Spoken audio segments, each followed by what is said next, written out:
So ayan guys, testingin natin yung magazine na nilagyan natin ng hose kung sumisingaw. Bali binabad natin siya guys sa tanggana ng tubig. So ayan, nakikita nyo wala na siyang singaw. Ayan, susubukan natin kalabitin. Pindutin pala ang ang output valve. So ayun, wala siyang singaw pa rin. So may hose yan sa base plate. So ayan, testingin natin palabasin yung hangin sa output valve.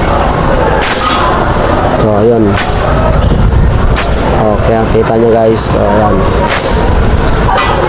ang lakas ng niya, sounds ng paglabas ng hangin. So ayan, wala pa rin siyang singaw.